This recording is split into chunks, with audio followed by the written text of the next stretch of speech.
Penuntun Saat Teduh Sinode Gereja Kristen Jakarta, Selasa, 18 Juli 2023. Judul renungan, Kembalinya si Anak Hilang.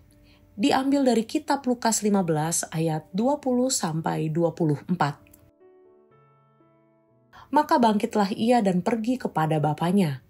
Ketika ia masih jauh, ayahnya telah melihatnya, lalu tergeraklah hatinya oleh belas kasihan. Ayahnya itu berlari mendapatkan dia, lalu merangkul dan mencium dia. Kata anak itu kepadanya, "Bapa, aku telah berdosa terhadap surga dan terhadap Bapa. Aku tidak layak lagi disebutkan anak Bapa."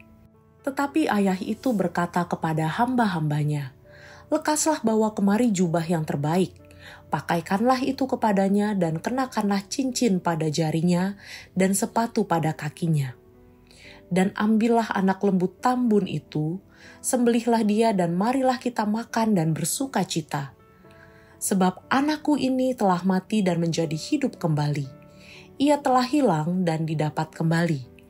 Maka mulailah mereka bersukaria. Lukisan kedua Rembrandt tentang kembalinya si anak hilang dibuat menjelang akhir hidupnya. Karya terakhirnya itu merupakan ungkapan dari kehidupan yang kacau dan tersiksa. Rembrandt menggambarkan dirinya seperti anak yang bungsu. Semua penulis biografi Rembrandt menggambarkan dia sebagai seorang pemuda yang sombong. Ia terlalu yakin dengan kecemerlangan pikirannya. Ia ingin mendapatkan semua hal yang disenangi oleh dunia. Ia mencintai kemewahan dan sama sekali tidak peduli nasihat orang-orang di sekitarnya. Akhir hidupnya menyedihkan. Ia menjadi bangkrut, tidak bisa membayar hutangnya, sehingga harus menjual semua harta miliknya. Kisah hidupnya memang seperti perumpamaan anak yang hilang dalam Lukas 15 ini. Dosa telah membuat semua manusia seperti anak yang hilang. Manusia lebih suka dengan keindahan dunia yang fana daripada sukacita kekal dekat dengan Bapa. Padahal, keinginan dunia adalah palsu dan jahat.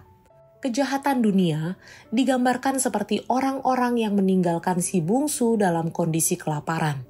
Bahkan ampas makanan babi pun tidak diberikan kepadanya. Dalam penyesalannya, si bungsu sadar bahwa kehidupan di rumah Bapa jauh lebih indah. Ia tidak akan kekurangan saat bersama dengan Bapa. Dalam penyesalannya itu, si bungsu memutuskan untuk pulang ke rumah dan memohon pengampunan bapaknya. Ia berkata, "Bapa, aku telah berdosa terhadap sorga dan terhadap Bapa. Aku tidak layak lagi disebutkan anak Bapa." Namun, respons Bapa menunjukkan bahwa ia mengasihi anaknya. Sang bapa yang dari kejauhan melihat anaknya pulang, segera berlari mendapatkannya, lalu merangkul dan menciumnya. Ia memberikan jubah, cincin, dan sepatu sebagai tanda kembalinya kehormatan si anak yang terkasih dan memulihkan dia sebagai ahli waris. Dalam sukacita melimpah itu, Bapa mengadakan pesta karena anaknya telah pulang. Bapaknya bersuka cita karena yang terhilang telah kembali ditemukan. Saat ini, Allah bersuka cita bukan karena persoalan-persoalan dunia telah dipecahkan. Bukan juga karena derita manusia telah berakhir. Allah bersuka cita karena seorang anaknya yang hilang telah kembali. Anak yang hilang itu adalah kita. Kita dulunya orang berdosa yang jauh dari Allah. Namun, karena kasih-Nya, Allah mengutus anaknya ke dunia. Yesus Kristus turun dari sorga dan menjadi manusia.